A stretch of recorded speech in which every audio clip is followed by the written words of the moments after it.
ഒരു പക്ഷേ ജീവിതത്തിൽ ഏറ്റവും ധൈര്യം വേണ്ടത് നമുക്ക് ഓതൻറ്റിക്കായിട്ട്, അതായത് ആധികാരികമായിട്ട് ജീവിക്കാൻ വേണ്ടിയിട്ടാണ്. കാരണം എന്താണെന്ന് വെച്ച് കഴിഞ്ഞാൽ നമ്മുടെ വ്യക്തിത്വത്തിനോട് നീതി പുലർത്തി ധൈര്യത്തോടെ ജീവിക്കുക എന്ന് പറയുന്നത് അത്ര നിസ്സാര കാര്യമൊന്നുമല്ല. ആധികാരികമായിട്ട് മറ്റുള്ളവരുടെ ഫ്രണ്ടിൽ നിൽക്കുമ്പോൾ ആളുകൾക്ക് മുഖംമൂടി വയ്ക്കാൻ പറ്റത്തില്ല. പലപ്പോഴും നമ്മുടെ കോൺഫിഡൻസ് എന്ന് പറയുന്നത് മറ്റുള്ളവർക്ക് ഭയമുണ്ടാക്കും.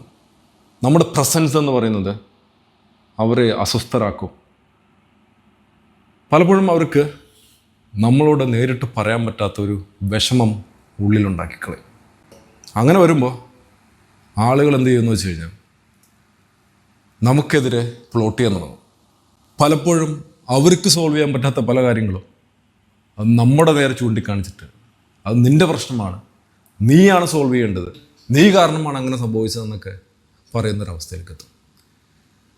പലപ്പോഴും ഇങ്ങനെയുള്ളൊരവസ്ഥ നമ്മൾ ഡീൽ ചെയ്യുമ്പോൾ നമ്മൾ ഒറ്റപ്പെട്ടു പോകും.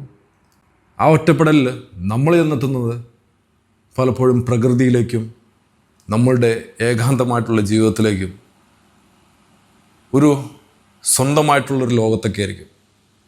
സ്റ്റിൽ ആ ലോകമെന്ന് പറയുന്നത് 100 ഫേക്കായിട്ടുള്ള മുഖങ്ങൾ നിൻ്റെ കൂടെയുള്ളതിലും നല്ലതാണ്. സോ അതിപ്പോൾ പ്രകൃതിയാണെങ്കിലും ബുക്കുകളാണെങ്കിലും എഴുത്താണെങ്കിലും പെറ്റ്സ് ആണെങ്കിലും എന്താണെങ്കിലും it is much better than 100 fake people around U.